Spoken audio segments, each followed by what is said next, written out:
Professor, Diga. só para a Mariana pediu para avisar que ela tinha um compromisso de trabalho. Pronto. E ela vai assistir a aula gravada. O Pedro disse que vai entrar mais tarde porque ele está em orientação. Eu ia avisar a mesma coisa. E assim, só para parabenizar o professor, né? Porque você é um professor muito querido. Todos os alunos confirmaram presença, com exceção da Mari, que não podia, e do Cauê, que disse talvez, e abriram mão de outros compromissos para estarem aqui com você presente. Inclusive, alunos que têm curso abriram mão do curso para estar aqui na aula com você. Então, é só lhe parabenizar mesmo pelo seu carisma. E você tá arrasando hoje com esse corte de cabelo novo e essa barba feita. Obrigado, Cissa. Só você para fazer eu ganhar o dia, né? Gente, obrigado demais mesmo, viu? E desculpem por esses, né, contratempos, mas eu acho que tá dando para a gente trabalhar direitinho. Todo vacinado, ele está dizendo aqui, exatamente. E obrigado mesmo pelo carinho de vocês, pela atenção. E é isso. Aí vamos agora então trabalhar esse conteúdo, né? De análise de dados. Qualidade, deixa eu só projetar aqui.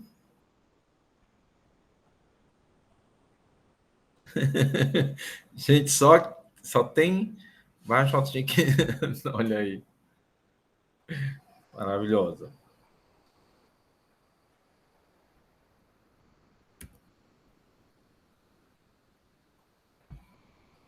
Pronto. Então, hoje a gente vai trabalhar um pouco elementos de análise, tá?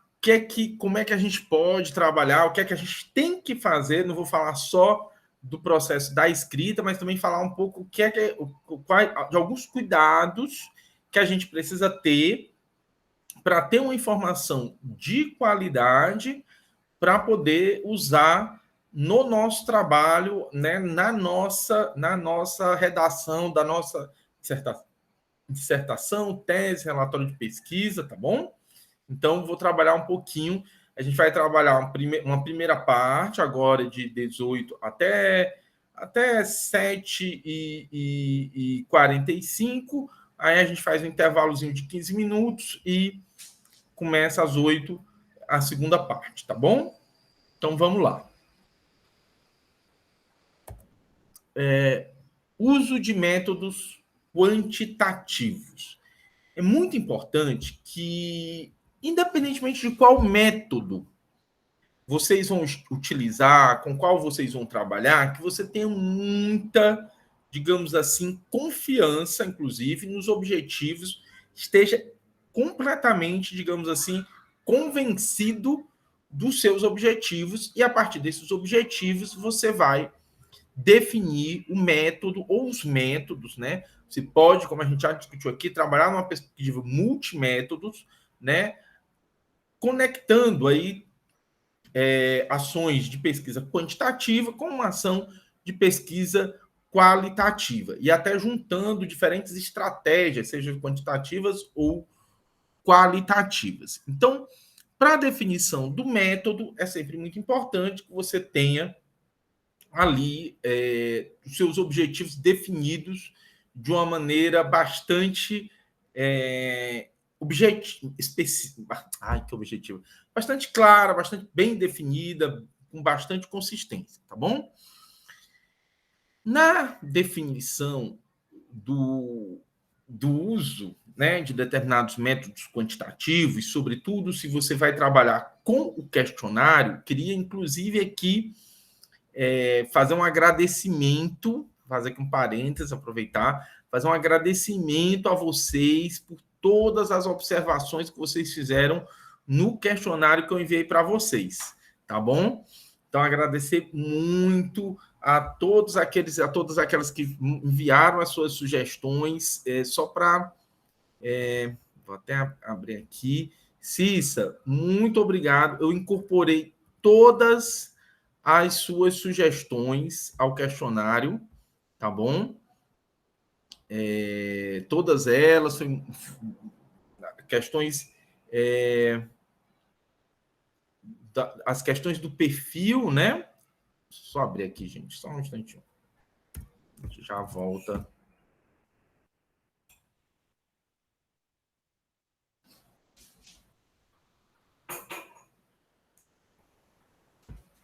Pronto. Então, todas as questões, né, em relação ao gênero, a questão racial, a gente fez a adaptação, tá bom? Colocamos o ateu e o agnóstico lá no perfil também, né? Inclusive, eu sou agnóstico. A deficiência nós deixamos porque como é múltipla escolha, né? Então a gente colocou só uma múltipla escolha que já daria essa categoria. E aí fizemos todas as correçõezinhas que você sugeriu, e a ideia de suspensão é realmente a ideia de suspensão do calendário mesmo, né? Então, agradecer também ao Yuri, que enviou as contribuições, né? Todas as sugestões, 11, 18, 26.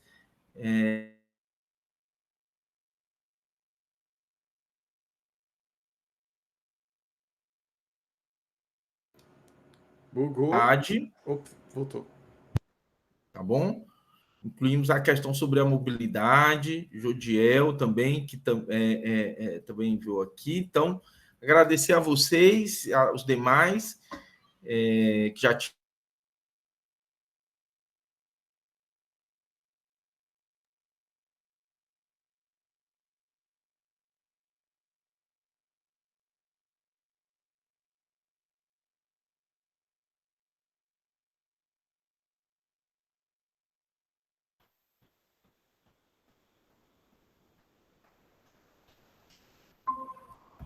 Eu caí, né? Estava aqui falando, estava aqui agradecendo a vocês. Então, muito obrigado por todas as observações, por todas as respostas.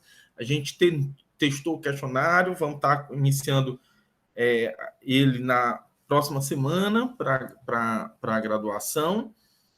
E até surgiu a proposta, né, da gente fazer um para pós também. E a gente vai ver. Não sei até que parte que vocês ouviram, mas eu agradeci cuidadosamente a todos vocês que responderam, tá bom? A minha conexão da internet está muito problemática a partir das 5 horas da tarde. Então, sempre está tendo esse problema. Eu estou me desconectando, né, em algumas ocasiões, sobretudo dia de segunda-feira, não é nem pior dia, nem a quarta, o dia de segunda-feira, eu tenho aula na graduação, é sempre muito problemático. Naquela quarta também não tinha mais quase volta. Então, muito obrigado pela ajuda nessa construção, tá? Então, analisar bem as suas hipóteses de trabalho é uma necessidade muito grande, sobretudo quando você vai trabalhar com um questionário. Porque ali no questionário, aonde as suas hipóteses vão subsidiar questões que você efetivamente, né, vai testar por meio da aplicação de um questionário. Outras pessoas vão trabalhar com bancos de dados, com questionários já prontos, então você tem que estudar um pouco a metodologia da pesquisa que possibilitou a construção daquele banco de dados, para aí você também saber como manejar e utilizar e testar essas hipóteses, tá? Lembrando sempre, as ciências sociais, elas têm características diferentes das ciências chamadas, né, naturais, exatas, enfim. Nós temos algumas características e ao longo daqui também eu vou, em alguns momentos, discutindo isso com vocês para a gente pensar essas questões, tá? Então, uma das observações que está lá no texto que eu tinha sugerido é o seguinte: a ciência social empírica, que se utiliza de métodos quantitativos, estatística, por exemplo, está preocupada com resultados gerais e coletivos. Por exemplo, comparar médias entre grupos, uso de estatística descritiva, fazer uma análise de causa e efeito para determinar principais efeitos, exemplo, efeito da renda e da profissão dos pais no aproveitamento escolar de crianças, tá? A ciência social empírica, que se utiliza de métodos quantitativos, está pronto. Aqui foi um erro da apresentação. Replicou.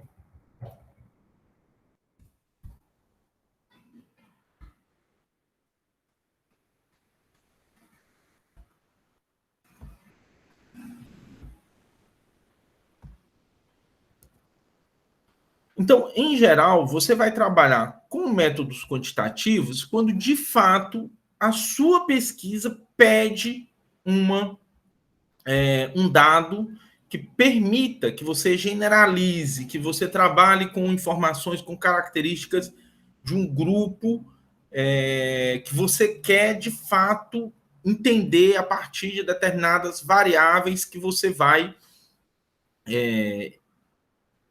buscar compreender a partir do uso dessas metodologias. Então, isso é muito importante. Nem sempre você vai precisar de fazer uso de métodos quantitativos, mas em algumas ocasiões você vai precisar disso. Por exemplo, aí ele dá um exemplo muito interessante. Questões que envolvem renda. Você quer saber o impacto, por exemplo, da renda domiciliar no sucesso escolar de crianças de um determinado bairro. Provavelmente, isso não é uma variável, isso não é uma informação que você vai conseguir só com entrevistas.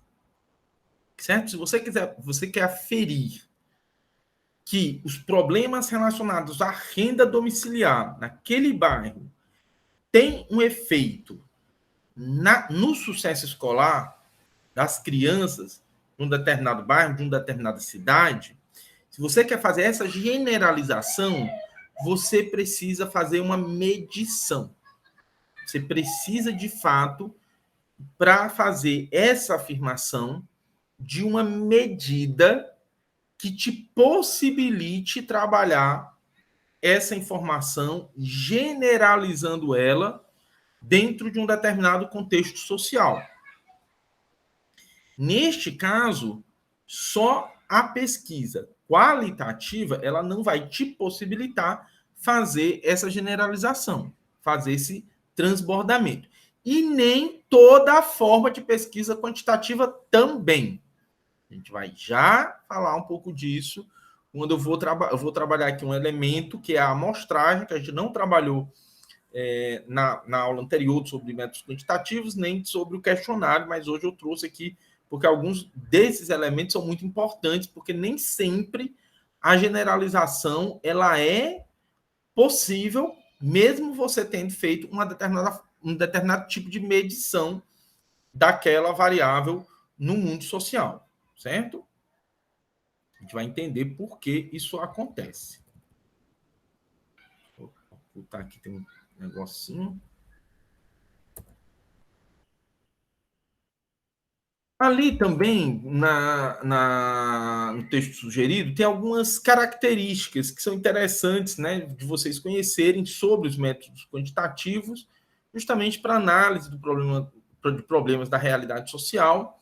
E ele cita 3 características fundamentais desse tipo de metodologia, tá? Elas são úteis para a gente descrever ou comparar características de grupos, realidades, contextos ou instituições, estabelecer relações causais, isto é, verificar os efeitos de variáveis em outras suas magnitudes particulares e o efeito em bloco de uma série de variáveis independentes em outra que é a dependente. Vou já falar um pouco sobre as variáveis independentes e dependentes. Inferir resultados para uma população a partir de resultados obtidos em uma amostra estatisticamente representativa. Também vamos trabalhar já o que são essas amostras. Resumidamente, o uso dos métodos quantitativos para análise dos problemas da realidade social de novo, teve algum erro no momento que eu fui copiar e colar essas informações do texto. Tem aqui várias coisas que foram replicadas 2 vezes.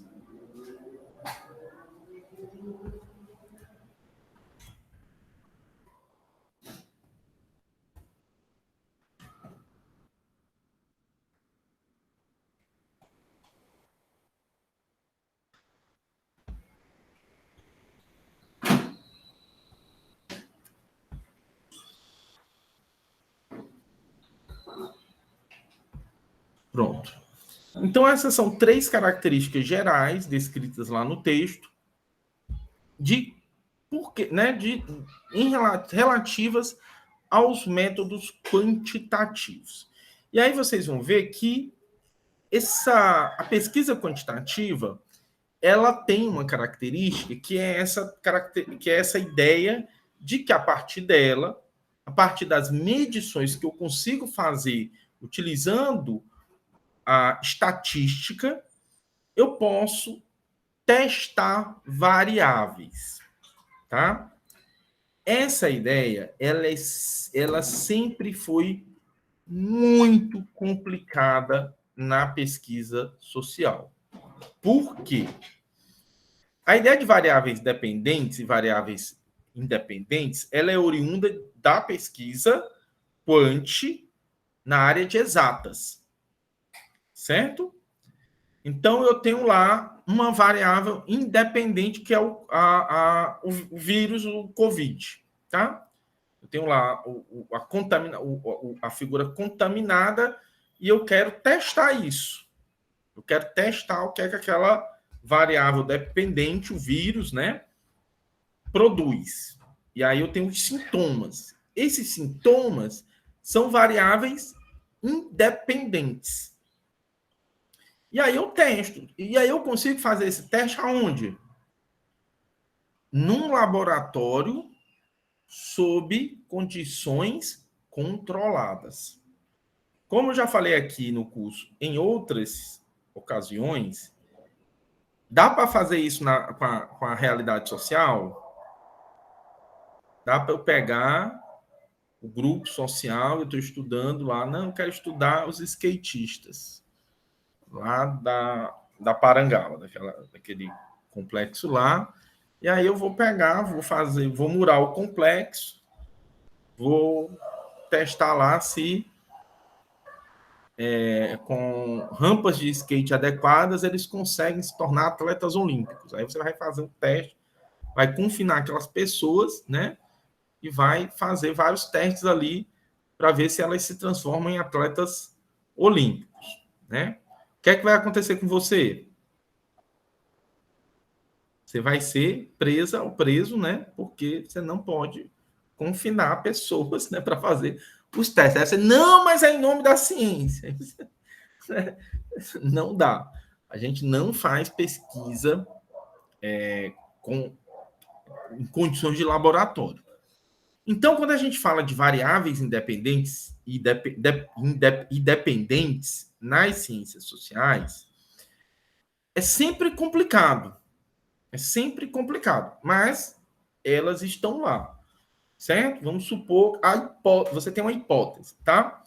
Essa hipótese, ela sempre expressa essa conexão em que você, né, tenta encontrar relações entre fenômenos sociais. Sempre vocês vão estar trabalhando com fenômenos sociais relacionando com outros fenômenos sociais. Então, eu quero trabalhar, vou pegar aqui o mesmo exemplo. Renda, eu quero entender os efeitos, vou tomar a renda como uma variável independente. E eu quero entender as relações de causalidade produzidas pela renda. Então, eu vou olhar, a partir desse componente, eu vou fazer um levantamento da renda daquela população, vou aplicar um questionário onde no perfil eu tenho a renda de toda a população e vou trabalhar essa minha variável como uma variável independente. E vou começar a trabalhar, a partir dessa variável independente, relações. Então, uma delas é o sucesso escolar. A outra pode ser exposição à violência. A outra pode ser condições de saúde.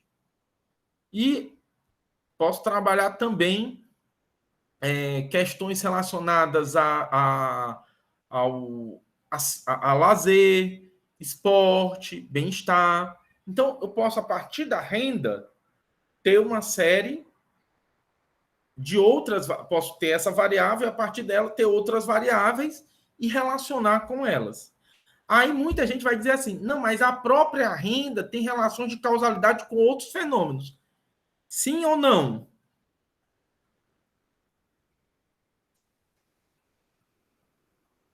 Sim. Muito bem. Então, assim, né? Essas ações, né, pedagógicas, né? Muito bem. Tem relação, pode ter relação. Mas aí você vai fazer o quê? Um recorte. Certo? Você vai fazer um recorte. Só que ainda assim, você pode ter problemas. Certo? Porque essa relação de causa e efeito, de fato, no mundo social, é muito complexa. Então, muitos cientistas sociais, além dessas variáveis, eles trabalham com o que se chama variáveis intervenientes. Eu posso, de fato, ter uma relação de causalidade da renda em relação ao sucesso escolar, mas eu vou encontrar no mundo social pessoas com o mesmo problema de renda, com trajetórias escolares muito distintas.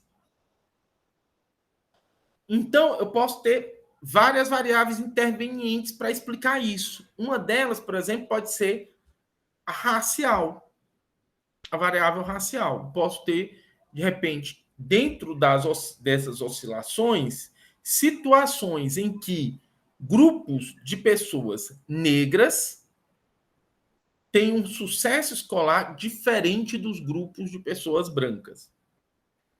Como a gente observa em diversos levantamentos, no qual, mesmo em condições de renda semelhantes, pessoas brancas costumam ter uma série de outras possibilidades que lhes garantem o sucesso escolar melhor do que pessoas negras na mesma condição de renda. Então, as variáveis intervenientes, elas nos permitem complexificar esta relação entre variáveis que a gente retrata, por exemplo, na elaboração dos nossos questionários. A gente está buscando, né, testar hipóteses. Essas hipóteses, elas sempre são, no caso das ciências sociais, uma tentativa de elaborar, certo?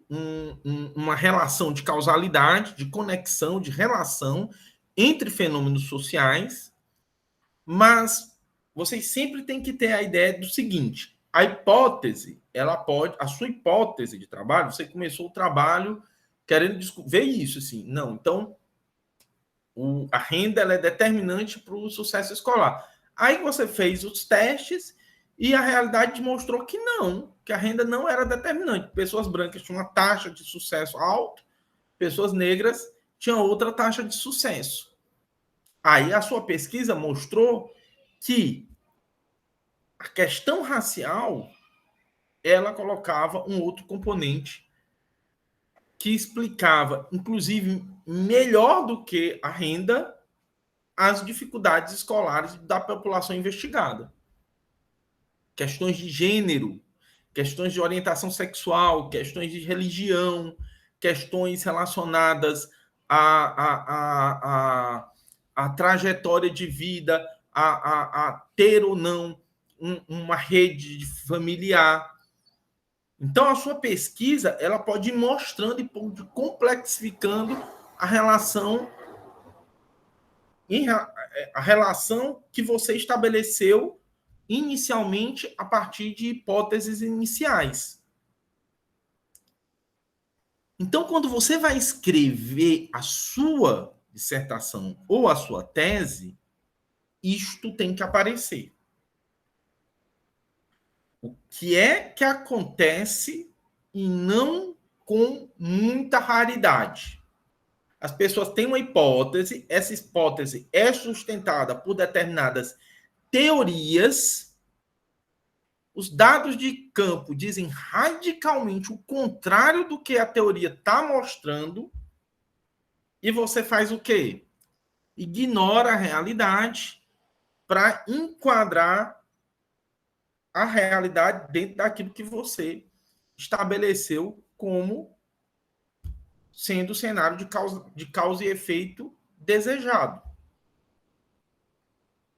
Então, a pesquisa, ela não é para comprovar suas hipóteses. A pesquisa é para testar suas hipóteses. E se é para testar hipóteses, suas hipóteses podem não ser correspondentes à realidade investigada. A realidade, ela pode contrariar as tuas hipóteses e pode contrariar, inclusive, as teorias que sustentam a tua leitura da realidade.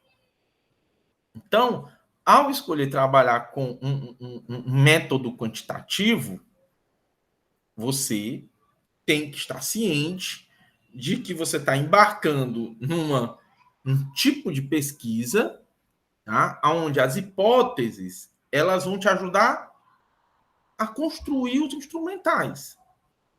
Você não vai elaborar um questionário sem hipóteses. Certo? Quando você elabora um questionário com uma lógica, com questões, por exemplo, naquele questionário que a gente elaborou, que eu enviei para vocês, a gente está partindo do pressuposto de que a Covid-19 teve um impacto na relação de ensino e aprendizagem dos estudantes de graduação do Centro de Humanidades. Pode ser que o questionário venha dizendo assim, né, acho até melhor. Agora, achei até que tá mais legal. E aí, o que é que a gente faz? A gente tem que entender o que é que essa informação está dando. Porque o dado também, ele não é um fim, a variável ela não é um fim em si mesma. Ela é um conjunto de relações. Então, muitas vezes, há situações que são problemáticas. Eu lembro que o Fórum Brasileiro de Segurança Pública, ele, numa reunião do fórum, chamou um grupo de sociólogos, antropólogos, para a gente pensar e discutir resultados de uma pesquisa que eles fizeram que mostravam que a população defendia o armamento. Eles não queriam, inclusive, publicar esse relatório porque era um dado problemático. Certo? O que é que os dados revelavam?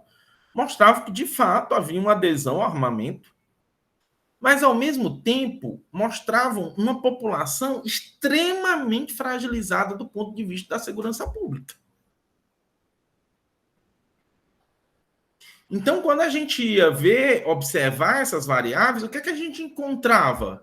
A gente encontrava relações e conexões entre o sentimento de insegurança e o desejo de armamento. Então, eu consigo contextualizar esse problema. De fato, uma população em regime de insegurança, ela muito provavelmente vai entender que precisa de estratégias outras para a sua tal segurança pública. Certo? Eram dados problemáticos. Muitos de vocês vão trabalhar com realidades problemáticas, difíceis de mensurar, difíceis de medir, difíceis de relacionar, certo? Por isso que os questionários, eles precisam ser... Você não vai fazer um questionário... A gente está trabalhando nesse questionário, naquele questionário que eu enviei para vocês, desde o ano passado. E vai, volta, olha uma coisa no perfil, aí a questão do que a Cissa colocou, né? Não seria melhor preto preto e pardo, em vez de negro e pardo? A gente tem um grupo de estudantes bolsistas negros que, num determinado momento, eles se não, eu acho que as pessoas vão entender mais isso. Então, tinha-se uma compreensão no momento que elaborou-se daquele jeito. Depois, nós problematizamos de novo a variável. Entendemos que a sugestão de realmente colocar preto e pardo seria mais interessante. Seria mais importante. As próprias questões de gênero, né? A formulação, como nós tínhamos colocado, mais geral, né? Juntando vários elementos. E ali, depois a proposição, onde você coloca as questões de gênero masculino e feminino não binário, né? Como se sugeriu, e depois as questões de identidade de gênero. Então, são uma série de elementos que você precisa estudar. Então, você não vai fazer um questionário do dia para a noite. Você vai precisar sentar com calma, olhar para as suas hipóteses, olhar para o seu projeto, olhar as hipóteses, ler sobre o que você está desejando falar, colocar aquelas variáveis num formulário, organizar esse formulário, fazer uma primeira leitura desse formulário, fazer uma segunda leitura do formulário, fazer a terceira leitura do formulário, comparar com outros instrumentais, solicitar aos seus colegas, ao seu orientador, orientadora, que leia, que faça observações sobre o que você está querendo, sobre essas variáveis que você está querendo relacionar. Aí você vai testar. Aí você vai definir grupos no qual você vai testar para ver se está tudo, se tem ali uma lógica, se tem ali conexões, se tem ali algo que você pode efetivamente testar, tá? E aí, é muito importante entender que o fato de você definir que vai fazer uma pesquisa quant não necessariamente envolve a maneira... Assim, vou fazer uma pesquisa quant, então vou fazer uma pesquisa com o uso da estatística. Certo. Mas o uso do tipo de estatística que você vai utilizar nessa pesquisa também é objeto de problematização. Aplica-se a estatística às variáveis ou às medições que você vai realizar. Elas são úteis para descrever, para resumir, para comparar, para apresentar as informações relevantes do trabalho. E elas podem ter um caráter descritivo, onde você utiliza estatísticas para descrever percentuais, para descrever relações entre essas variáveis, e aonde você não faz inferências analíticas. Por exemplo, você não faz uma análise de regressão. As inferências estatísticas, que é algo que eu infelizmente, não posso ajudar muito vocês, porque também não tenho propriedade aí, elas são, em geral, o uso, né, de determinadas análises, como a análise de regressão, onde você aplica uma determinada equação no tratamento das variáveis. Certo? O Jackson ele sempre alerta muito para isso. No mínimo, se você quer fazer uma inferência estatística, você precisa fazer uma análise de regressão. É o tipo de análise mais comum na sociologia, na área de ciências humanas, tá? E aí, a depender da maneira como você vai fazer, vai usar a estatística, isso também vai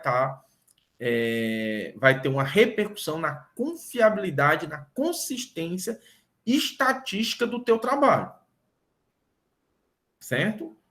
Então, o uso da estatística, ele também vai depender do tipo de resultado que você espera. Se é uma estatística mais descritiva, esse uso vai ter um determinado tipo de repercussão no seu trabalho. Se você quer fazer inferências estatísticas com grau de confiabilidade, aí você vai ter um outro tipo de trabalho, você vai ter que aprofundar isso de uma outra maneira. E aí você vai a análise de regressão, mas há uma série de análises possíveis de se fazer com a estatística, tá?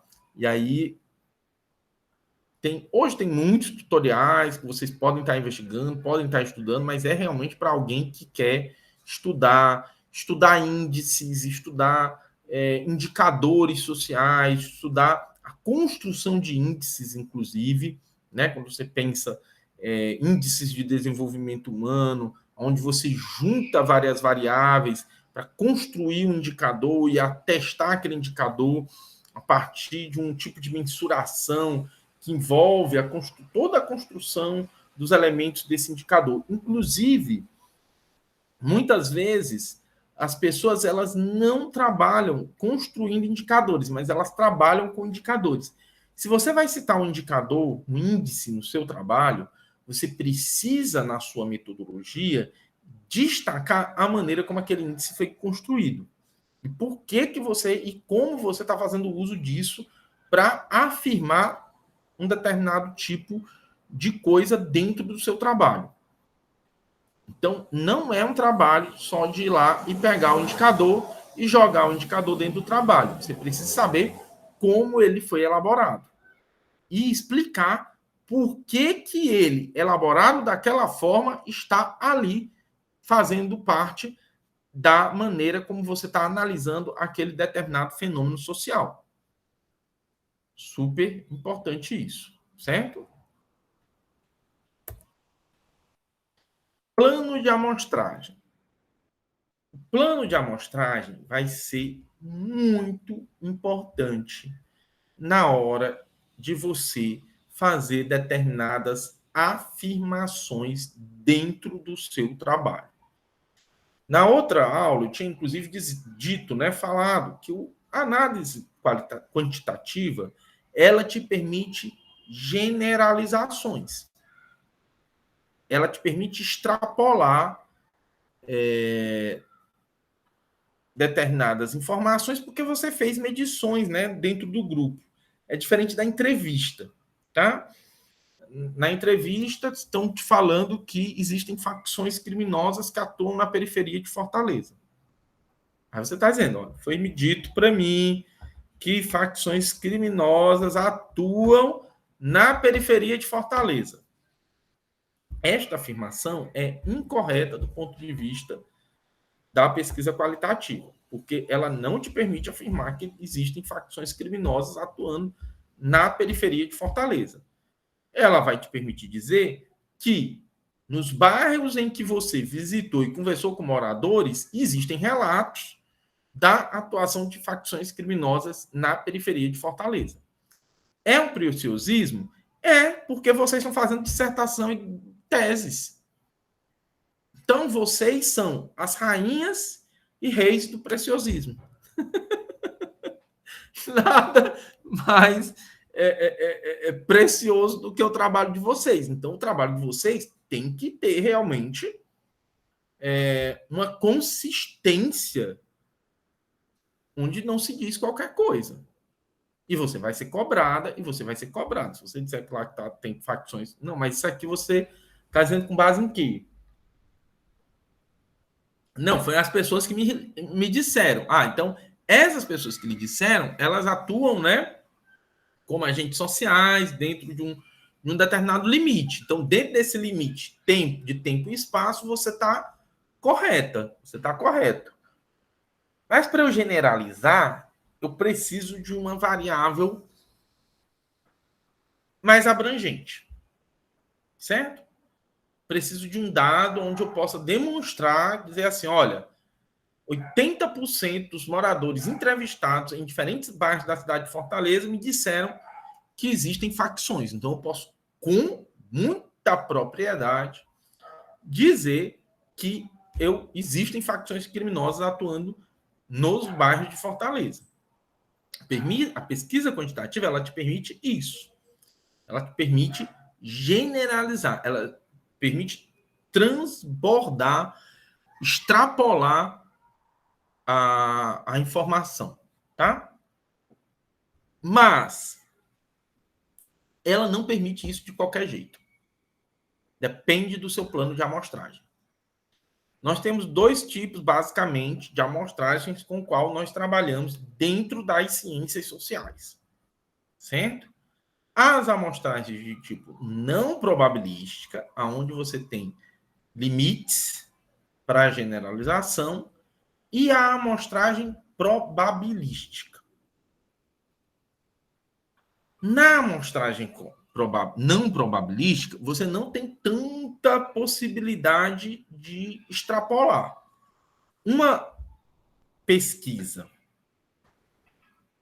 que você pudesse generalizar totalmente é quando você, digamos assim, o tipo ideal da pesquisa vamos dizer que você quer saber a taxa de vitimização da população de Fortaleza. O mundo ideal, certo? O mundo ideal, assim, dos sonhos, perfeito, lindo. Todo morador de Fortaleza receberia um número. Aí você sorteava. Não era lindo um negócio desse? Aí você ia lá, uma vez você tinha uns números, sorteou, aí você vai lá nesse morador, que tem aquele número, e faz a entrevista com ele. Aí depois vai no outro, vai no outro, vai no outro. Aí você tem uma amostra. Vamos supor que você fez um cálculo amostral de uma pesquisa com 95% de confiabilidade. Então, você fez o cálculo, chegou a 1.200 questionários. Aí você fez a amostra aleatória simples. Nessa amostra, quando todo mundo de Fortaleza não tinha um número, o que é que acontece? Qualquer pessoa de Fortaleza pode ser seu respondente. O grau de interferência nisso seu é 0.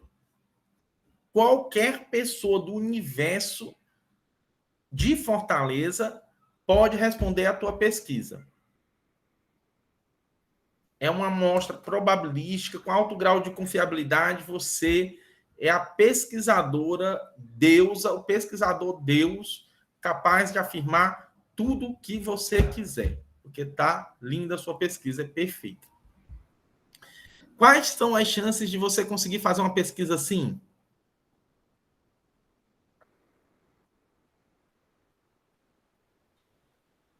Muito pequenas, né? 0, não existem. Você não vai conseguir. Certo? Não vai conseguir. Você não vai ter essa lista. É quando você não tem a lista que os seus problemas começam. Porque aí você tem que resolver esse problema. Aí vamos supor que você tenha os CPFs de todo fortalezense. É uma opção? Era uma opção. Você faz uma amostra sistemática. Você cria um algoritmo dentro do sistema de computador. Esse algoritmo cria uma regularidade. Dentro dessa regularidade, ele cria um sistema de sorteio. Esse sistema de sorteio, ele elimina uma parte da amostra, mas ele também te fornece algo muito próximo da realidade. Então, aí você também tem uma amostra probabilística bastante consistente. Certo? Bastante consistente. Você trabalhou com cadastro, você trabalhou com endereços e tudo. O problema é que também esse tipo de cadastro é problemático. Nem sempre você consegue. Você vai conseguir em instituições. Numa escola, em geral, você vai conseguir. Você vai conseguir as listas dos estudantes e vai, a partir dessas listas, criar um sistema de sorteio. Certo? Aí você consegue ter uma amostra probabilística sistemática. Uma outra situação, e consegue generalizar bem a partir dessa amostra probabilística sistemática, tá? Eu estou falando primeiro das amostras probabilísticas, tá bom? Que são em cenários, assim, ideais de pesquisa.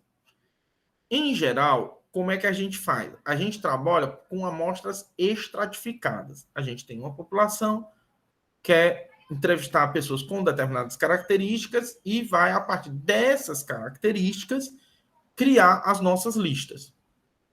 No entanto, nem sempre é possível também. A amostra estratificada, assim como a amostra sistemática, ela só padece de você ter acesso a listas com aquelas pessoas da população para justamente fazer a seleção dos teus entrevistados da maneira mais aleatória possível.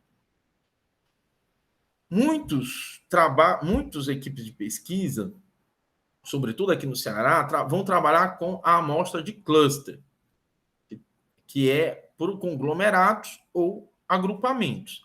Nesse caso, qual é a diferença da estratificada? No conglomerado, eu não seleciono uma parcela da população. Eu seleciono um bairro, uma quadra, uma escola, uma igreja. Eu seleciono um conglomerado. Eu estratifico esse conglomerado e aplico. Então, vou selecionar aqui, a cada 3 casas, eu seleciono uma.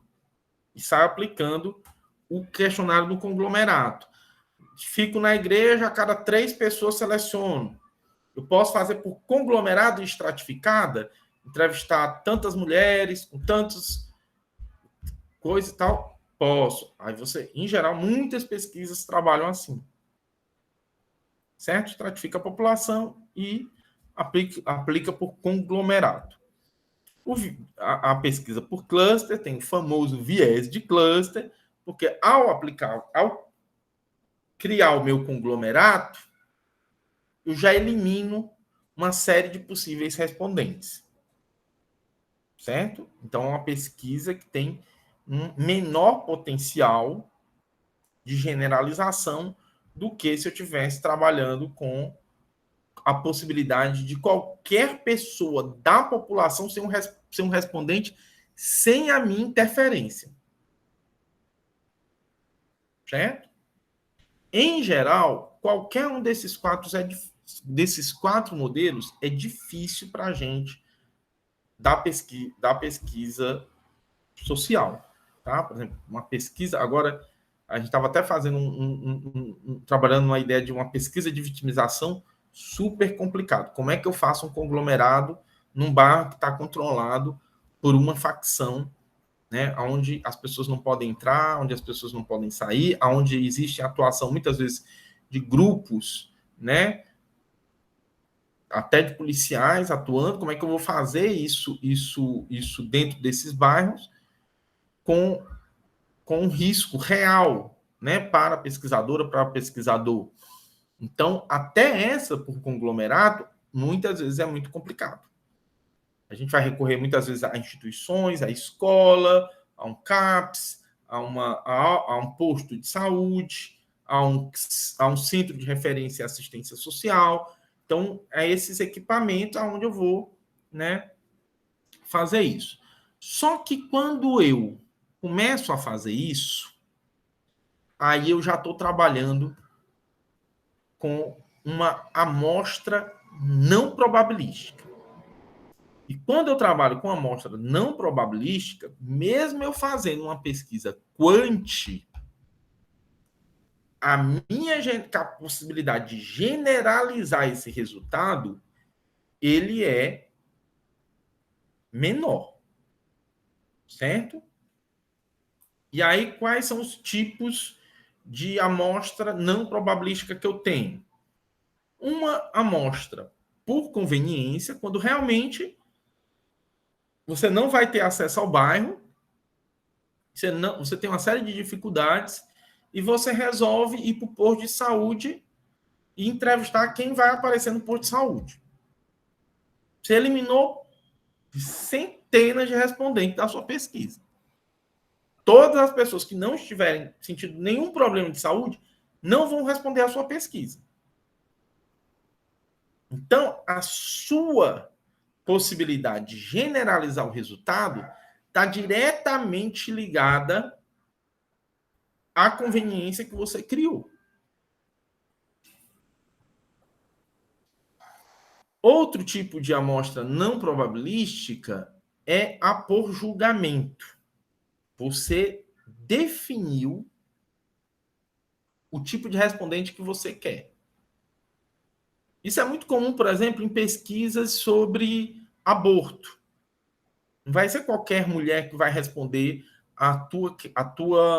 o teu instrumento, porque você criou um critério. Você quer entrevistar mulheres que experimentaram o aborto. Então, você fez um julgamento.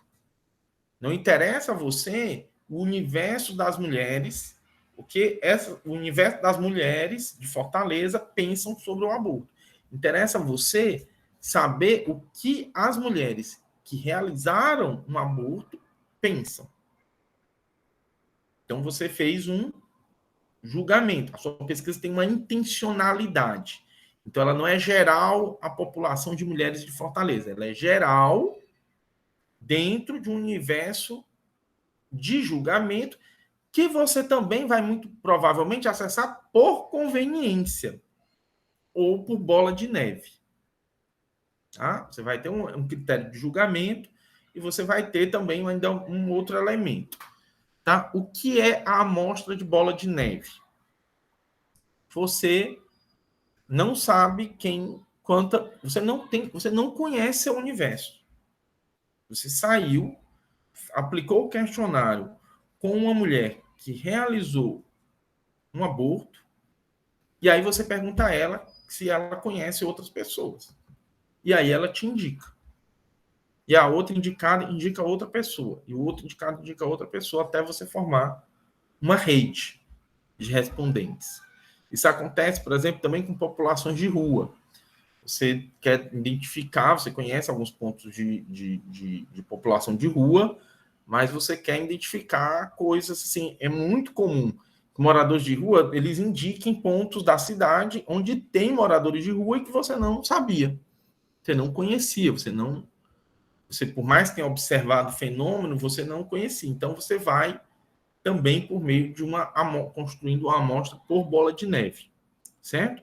Em todas essas amostras, você pode chegar a um número muito significativo de respondentes, mas todas elas têm, né, um viés aí que você tá seguindo. A amostra de cotas, por exemplo, quando você quer, numa escola, definir um grupo social. Por exemplo, eu quero estudar na universidade, vamos usar o exemplo da universidade, os efeitos da pandemia, mas eu não quero aplicar o questionário não quero aplicar o questionário a todos os estudantes ou a uma amostra probabilística no interior dos estudantes. Eu quero estudar como pessoas negras ou pessoas com deficiência, ou mulheres, ou estudantes do interior. Então, eu crio uma estratificação dentro dessa. É muito parecido, né, com a questão da amostra estratificada, mas, nesse caso, eu não tenho uma lista. Certo? No caso da amostra estratificada, tem uma lista que eu aplico ainda a aleatoriedade. E aqui não. Eu sigo essa estratificação para poder tentar cobrir esse universo que eu estratifiquei, que eu fiz essa cota, né? E tem a amostra desproporcional, que é justamente quando eu tenho uma pesquisa no universo investigado, mas eu estabeleci diferenças entre a população branca, entre a população negra, entre a população trans, entre a população com deficiência. Então, eu dei pesos diferentes, eu fiz maiores questionários e apliquei uma amostra menor num grupo para poder fazer outro tipo de relação, certo? Então, essas são as principais amostras, tipos de amostragem que vocês vão encontrar no campo da ciência social. Sobre todas elas, você pode... eu tive interesse de trabalhar por uma amostra... Quero conhecer um pouco, saber um pouco mais sobre a amostra sistemática. Você vai no Google, você vai colocar amostra sistemática, sociologia, ciência social, antropologia, ciência política, e eles vão te dar vários artigos onde você vai estar lendo e aprofundando essa discussão. Tá?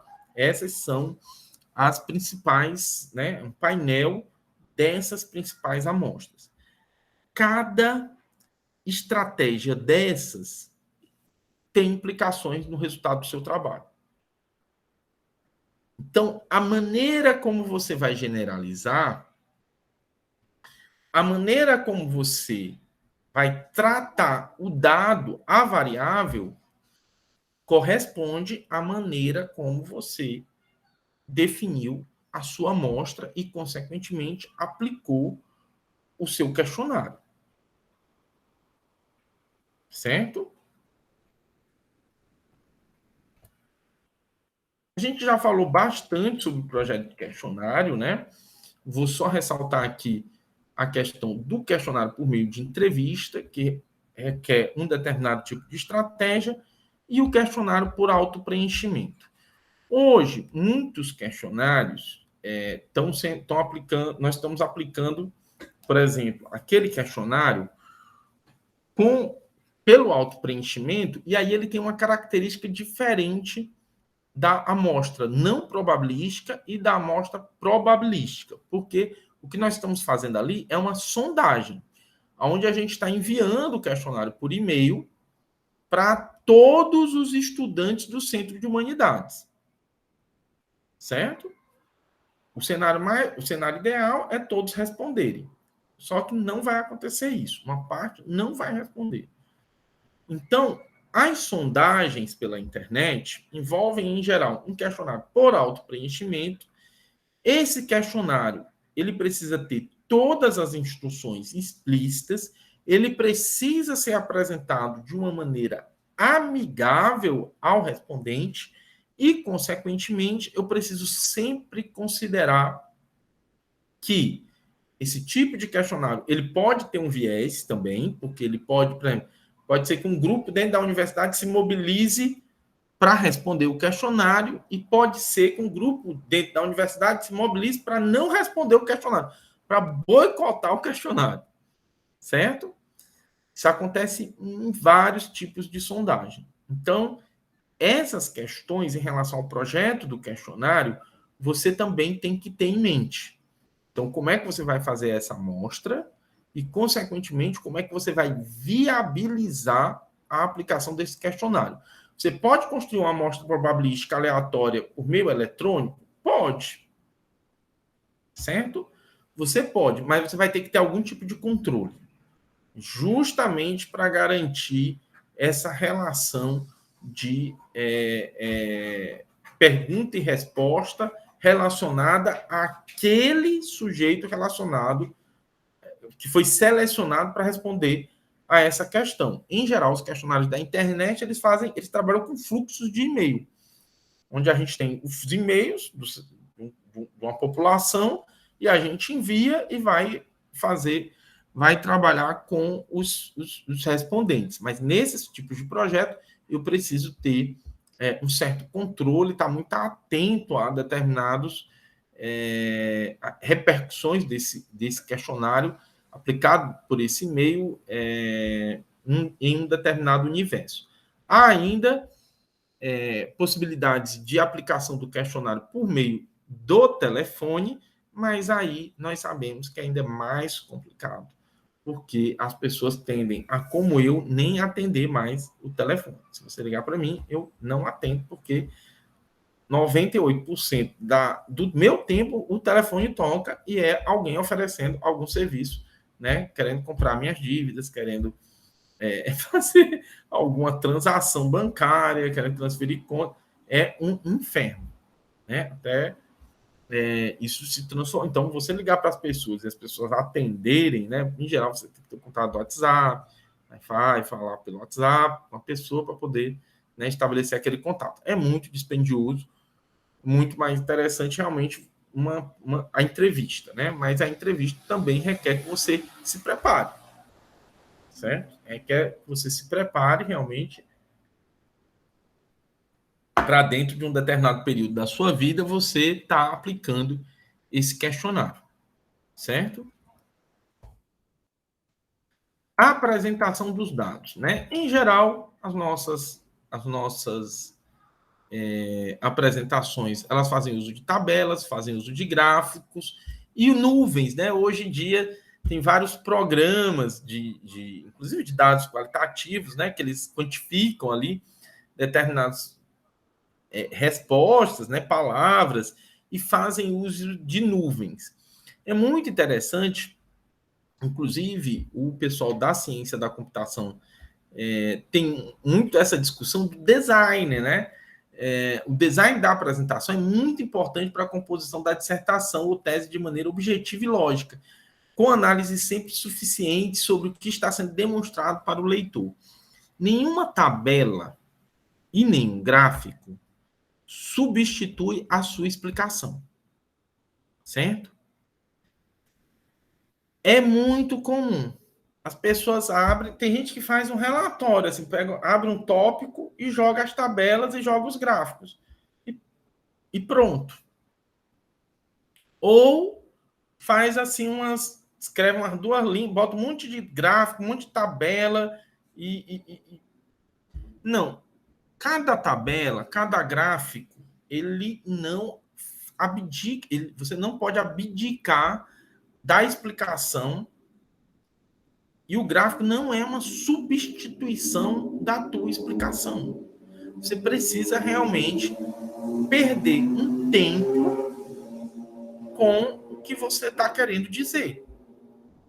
Mesmo quando você tem uma tabela bastante explicativa, bastante elucidativa, um gráfico mostrando todas as curvas, o desenvolvimento daquelas variáveis, você precisa explicar. E ao explicar, você precisa dialogar com aquela informação. Você precisa analisar a informação. Certo? Então, nenhuma tabela e nenhum gráfico vai substituir o seu texto. Ele vai compor. É uma composição, onde a tabela e o gráfico vão estar ali dialogando com a teoria, com o conceito, com a análise. Outra coisa muito comum, você joga a tabela, joga o gráfico, aí começa a discutir Bourdieu. Aí pega o conceito de hábitos de Bourdieu. Aí você estava falando sobre o rendimento escolar.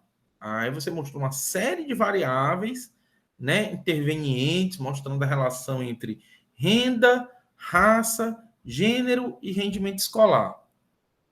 Aí você achou legal, você botou lá a tabela e o gráfico, e achou legal começar a fazer uma longa discussão sobre a teoria da reprodução do Bourdieu.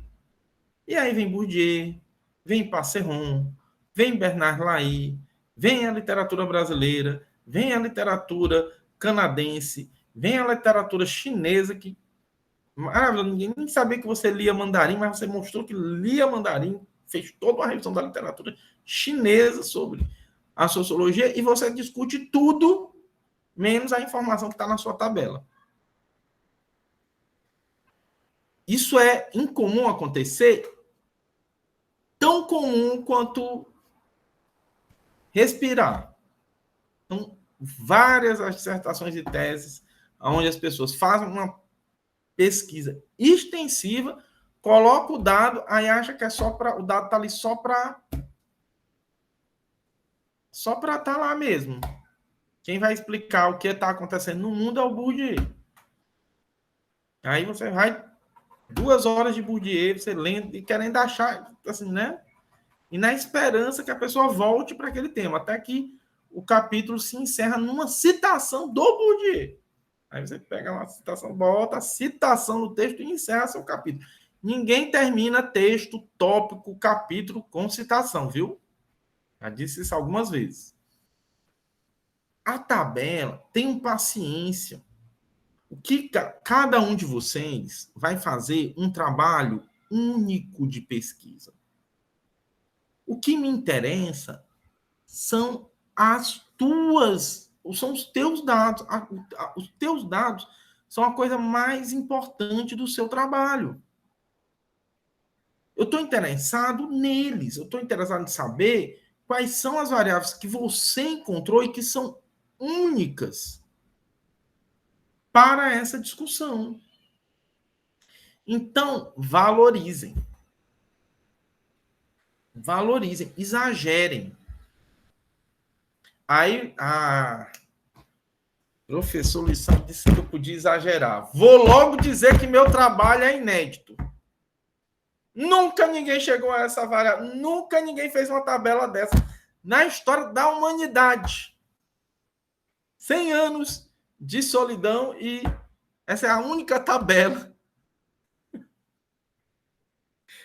feita com essas variáveis na história. Olha, por favor, não usem meu trabalho é único, meu trabalho é... Trabalhos únicos, em geral, são apenas resultado de revisões de literatura mal feitas.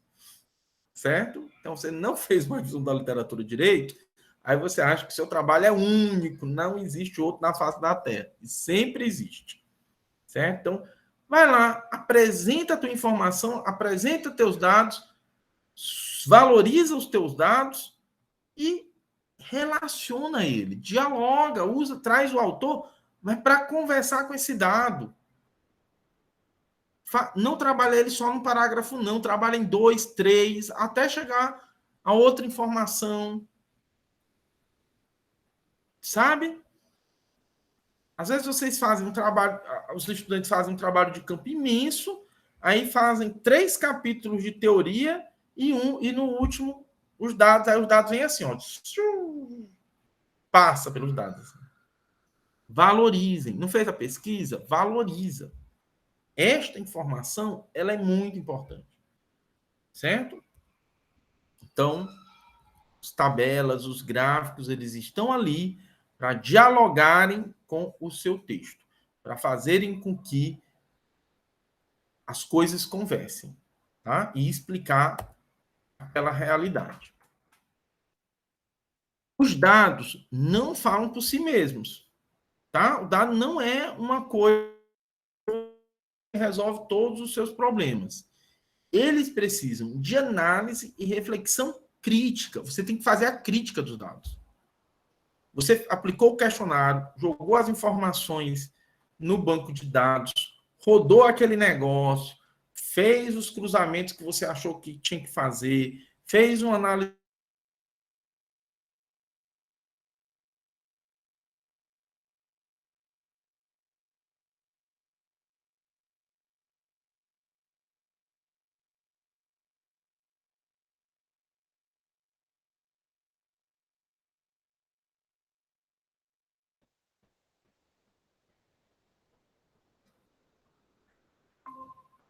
O Windows ele não aceita crítica. Aí você fala criticar e ele já trava.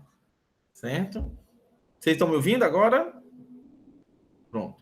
Então, esses dados, eles precisam de uma análise e eles precisam de uma crítica. Eles não estão prontos.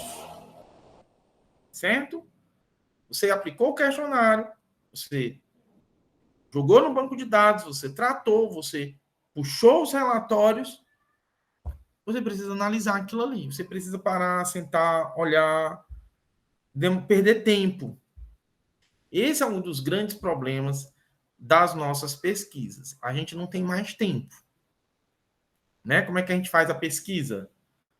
No meio da vida, dos problemas, das coisas todas, aí vem tudo no mundo, vem pandemia, vem o trabalho, vem as coisas para entregar, vem a dor de cabeça, vem tudo que você, né, de problema que pode acontecer, vão acontecer. O mundo não vai parar para você fazer sua pesquisa, né?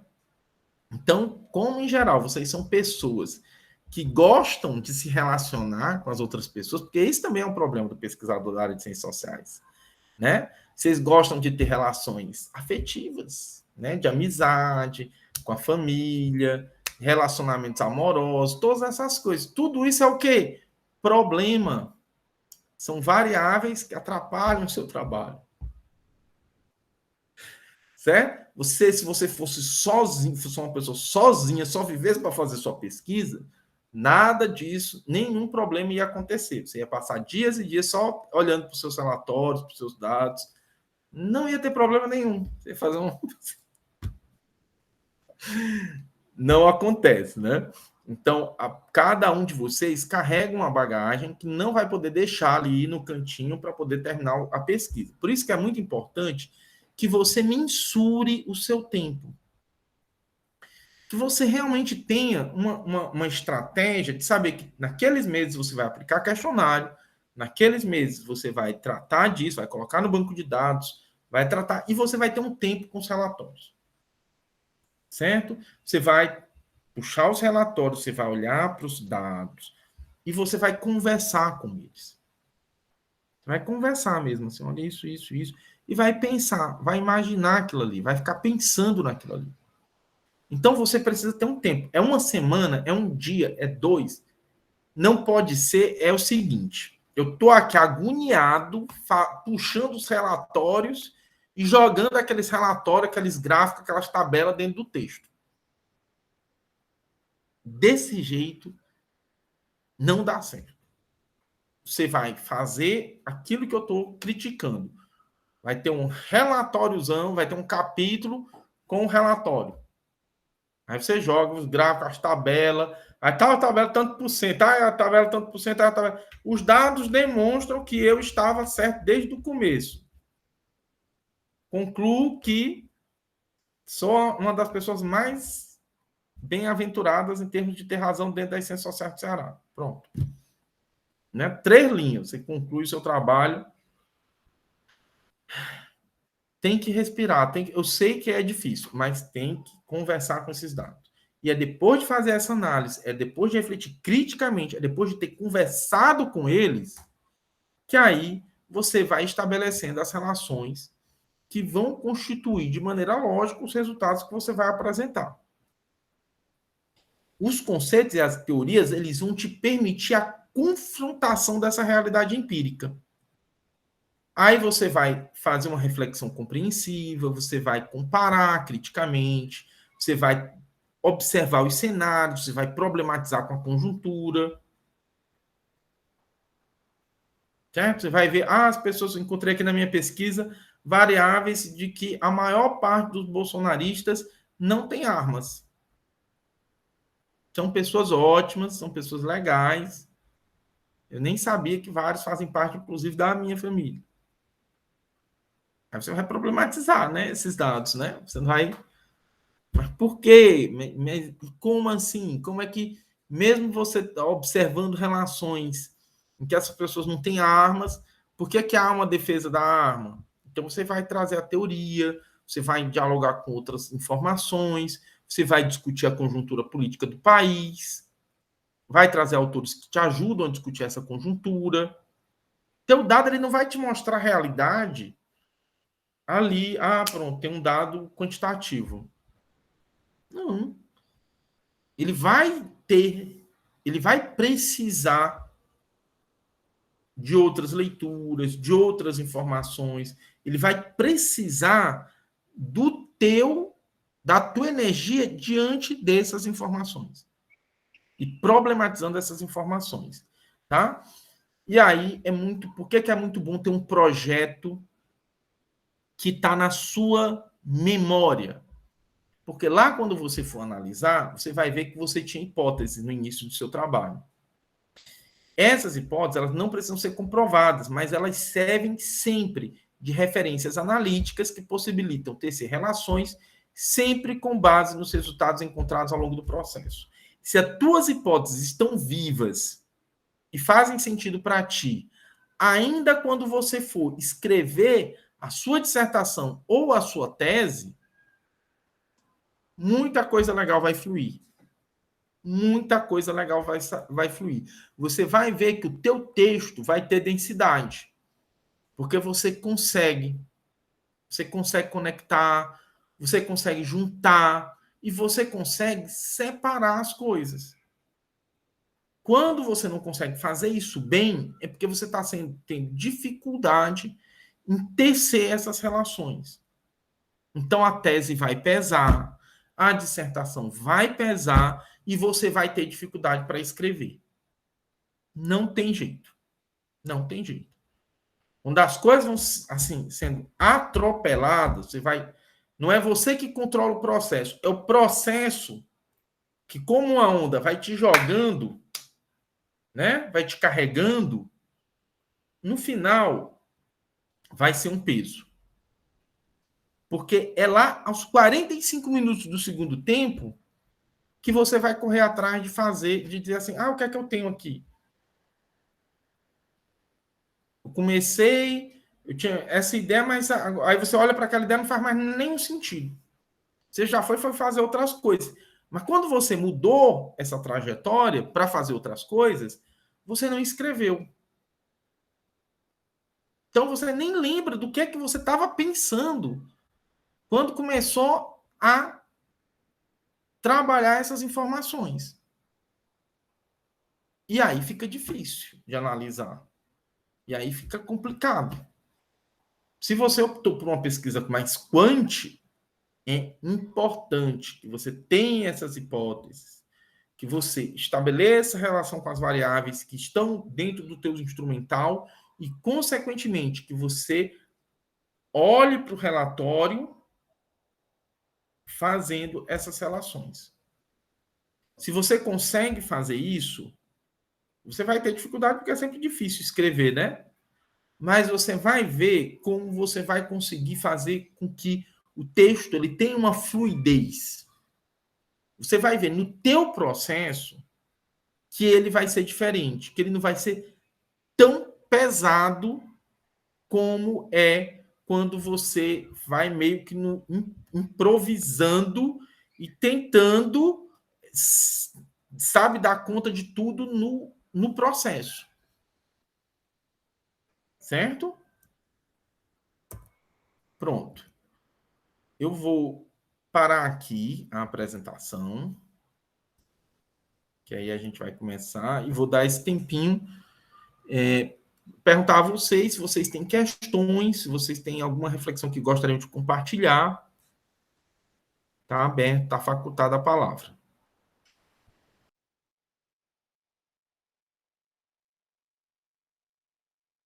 Fábio, essas plataformas, por exemplo, a plataforma do próprio TSE, ela já te oferece uns dados prontos. Você cruza lá as variáveis, você seleciona as variáveis que você quer analisar, o período que você quer analisar, e a própria plataforma já te dá os gráficos prontos. É boa prática usar esses gráficos e dentro da pesquisa fazer as análises em cima deles? Yuri, sim, não tem problema nenhum. Você pode trabalhar com dados secundários. O que é que você precisa? Você precisa ler as notas técnicas, você precisa ler a metodologia do trabalho.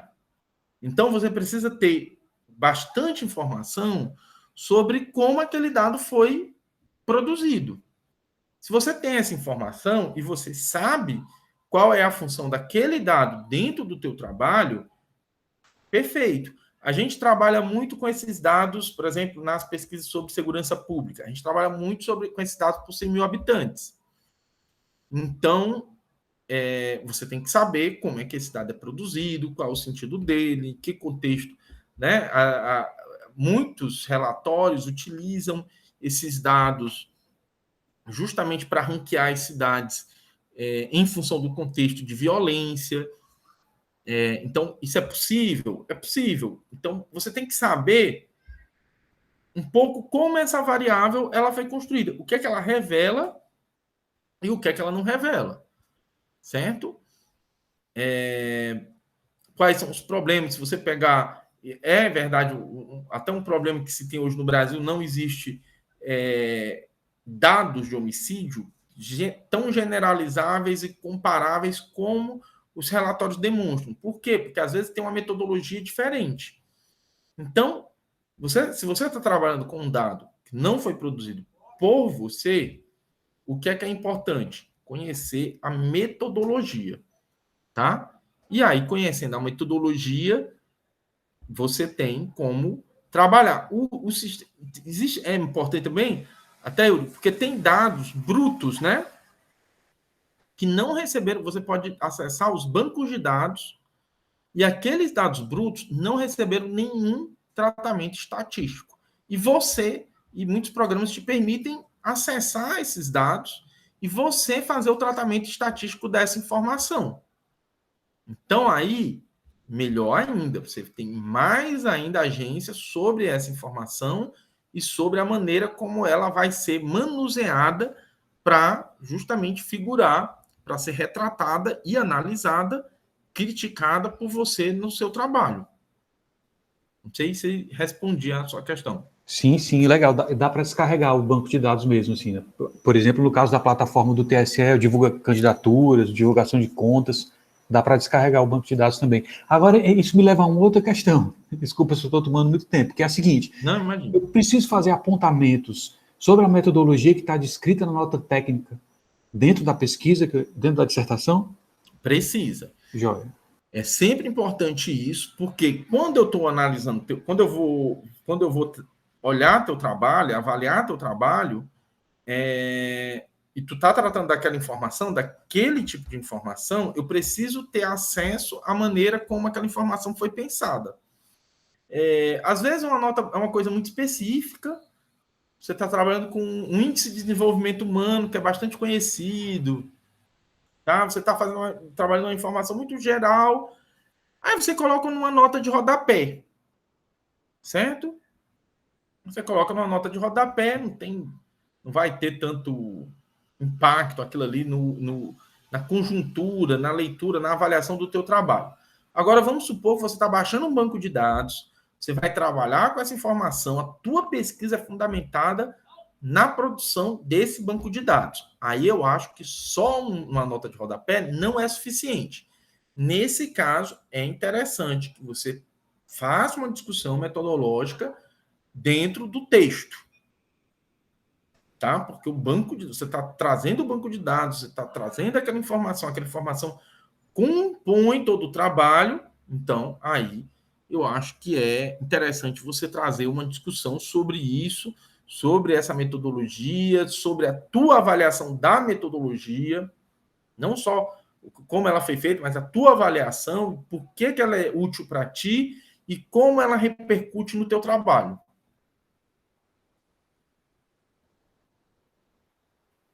Perfeito.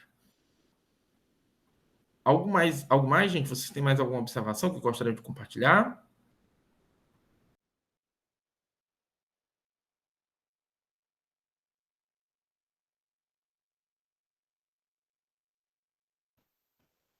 Todo mundo já jantou? Dessa perspectiva, pois vamos fazer o seguinte. Então, vou fazer o intervalo agora, tá bom? São 19h42 e daqui a pouquinho, então, às 20 horas a gente retorna, tá bom? Para começar a segunda parte sobre os dados qualitativos. Então, até mais, eu vou parar aqui a gravação. Valeu, até já já. A gente retorna. Mesmo link, né? Aqui na sala mesmo, né? Mesmo link, pronto. Então, eu não vou nem fechar a sala, Yuri, vou deixar aberta. Já, até breve.